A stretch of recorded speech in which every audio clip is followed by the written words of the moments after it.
above the line. Has anyone seen this presentation or heard about living above the line before? No? Awesome. Cool. So I want you to imagine that this line is your life. And let's say that from that dot to that dot is 80 years. Now, if you're alive for 80 years, and my father passed away at 52, so if I get to 80, I'll be really happy. But 80 years is 29,200 days. So that might be a little bit confronting or interesting or sad or exciting, but we all have 29,200 days in our 80 years. Now, if you're 20, take a quarter of that off. If you're 40, take half of that off. And then you start to get where you're at right now. So for however many days we have left, I invite you guys to start living above the line. But to know if we're living above the line, we also need to know what's below the line. So the types of people that live below the line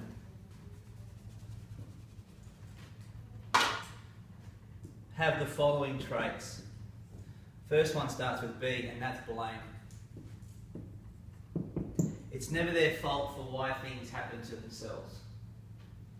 You know, it's never their fault that they didn't get to come along to an event or that they missed out on something. It wasn't their fault it happened. There's always someone else to blame. And when they blame, the second thing that comes along is what? Excuses. Excuses. Excuses and justifying why that wasn't my fault. Everyone's got excuses in their story as to why certain things happen to them, don't they? And a lot of the times they will be in denial that it wasn't me. You know, I didn't do it, it was someone else. So these are the types of traits that you'll see people living below the line, and they'll be doing those sorts of things. Now, show of hands, who has experienced this from people around them before? They're always blaming or making excuses or denying that it wasn't their fault. We all know someone like that, right? In fact, I'm sure we're all guilty of it from time to time. So just take 30 seconds, have a think about a situation or an example where you, and we're all friends here, so we won't go leave this room, where you maybe were blaming someone or making excuses or in denial as to why something didn't go your way. And does anyone have a good story or example they want to share with us? It doesn't have to be you, it can be someone else, just don't name any names. Relationships is a good example. Oh, go on.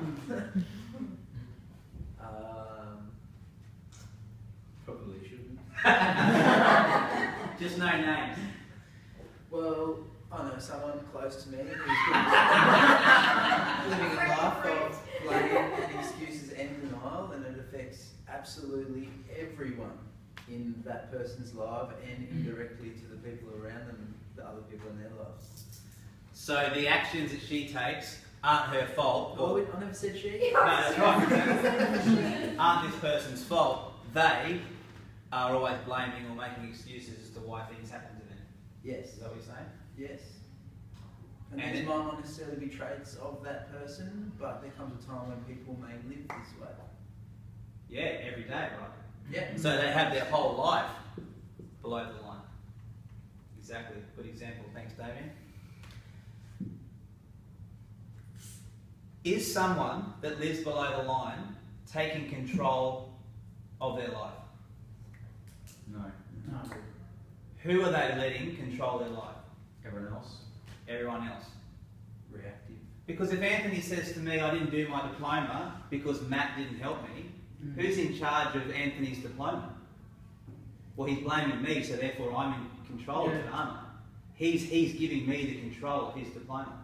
It wasn't my fault. Matt didn't do A, B, C. So he's saying, Anthony's saying, I don't own the diploma. It's actually Matt that's, you know. Whereas if he was living above the line, which is what we're about to talk to, he would start to take ownership. And Anthony's a good student, so he doesn't mind me using him as the example, I hope. But if he said, I'm not doing the diploma because of something he did, then he's taking ownership. Yeah? And that's exactly what living above the line is all about. The first one is exactly that, ownership. You own every single choice that you make. You own every single choice that you make. And therefore, you're accountable for each of those choices. And the third trait that people that live above the line show is taking what? Responsibility. Excellent. Responsibility. Is that one too many eyes? No. It's not. So my goal for you guys, because you're good students in my Sunshine Coast area, is that we take on board these traits living above the line. I've got a situation and an example to throw at you guys, and I'd like to get your feedback. So, I'm in a car, right? Driving along, the light's red, so I stop. The car behind me hasn't seen the red light, hasn't seen me stop, and what do? Slam into the back of my car. Now, picture me, right? I've just been hit. I get out of my car and there's a lot of damage. Now, am I at fault for what happened? Yes or no? No. No, I'm not. But, am I responsible for what happens next? Yes. Why? Because you had the choice of either Flying off the tree. flying off the tree or Yeah. being what's the word? Yeah, you're on the right track, keep going. Being the better person in the Calm, situation. cool and collected. Well, it's all about how you react to Yeah. how the other person behaves. That's right. Say that again, Nicole. It's about how you react to how the other person behaves. How if they come out and go, come blaming you, What you stop for, you had plenty of Yeah, time to get through. exactly. What are you on? Yeah. then you have a choice of how you respond to how they behave. Exactly. Mhm. So, what could I potentially do when I get out of the car? Do all three of them. Could I blame them and say, you should have done this and you should have done that and everything else?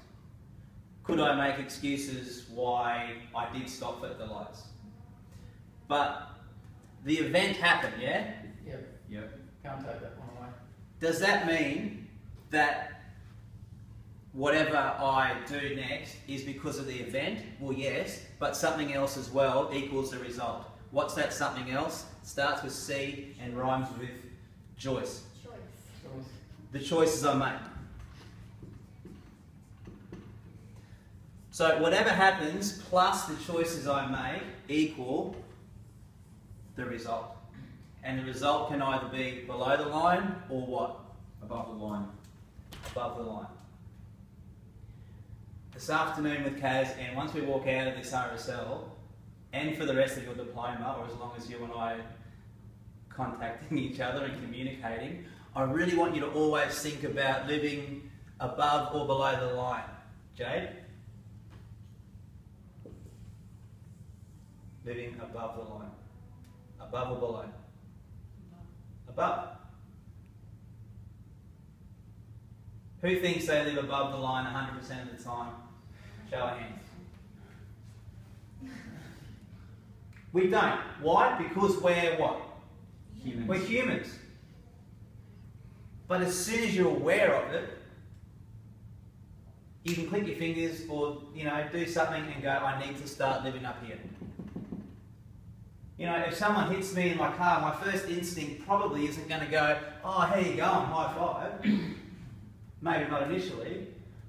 But once I get out of my car, assess the damage, what might I go and ask the person behind me? Mate, are you alright? Are you alright? It's just a car at the end of the day, right? But going in there with, fists raised and swearing your head off probably isn't going to make this really good for anyone. It might be a little old granny, it might be someone that's, got a baby in the back. Damien coming in looking all manly and scary is probably not going to help the situation. I talk really softly. To finish, does anyone have a good story about where they themselves or someone else they know was living above the line? A good example.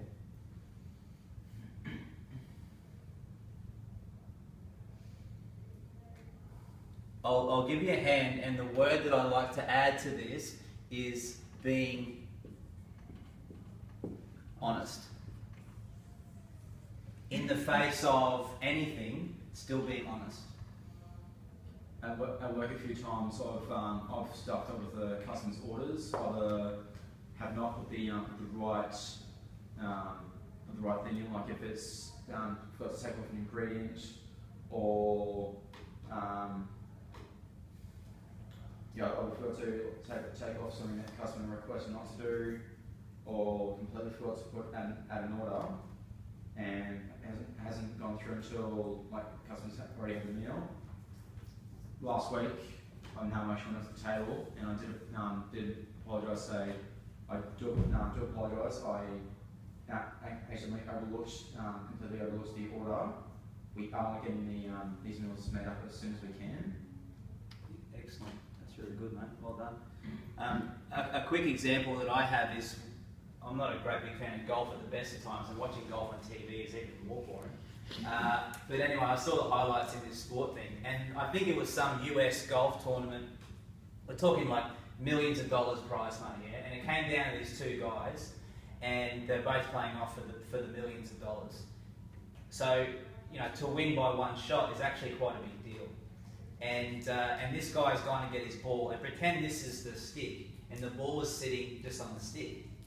But if that stick stays there, when he hits it, the ball's going to go any which way.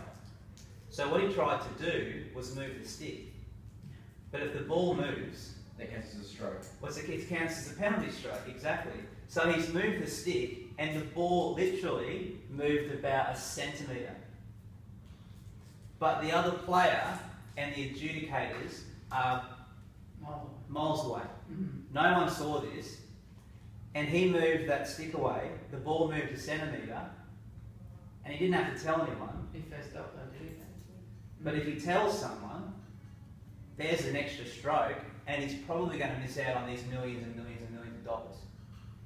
But this is someone that lives above the line.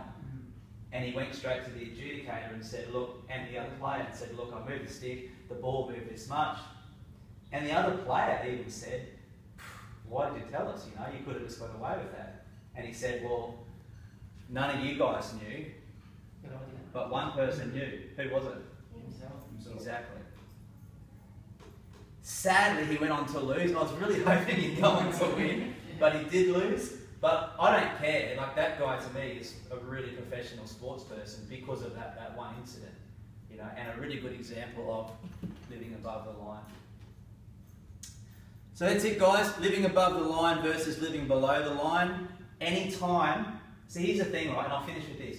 It's easy to live above the line when things are smooth. You know, Kaz is here. She's helping us through our diploma. It's easy to be up here. But when things get tough, you know, when you move the twig and the ball moves a centimetre, it's easy to fall back to this, isn't it? And blame people and make excuses. But that's the real test as to where you are as a person, above or below. Helpful? Good stuff. Thanks, guys. Excellent.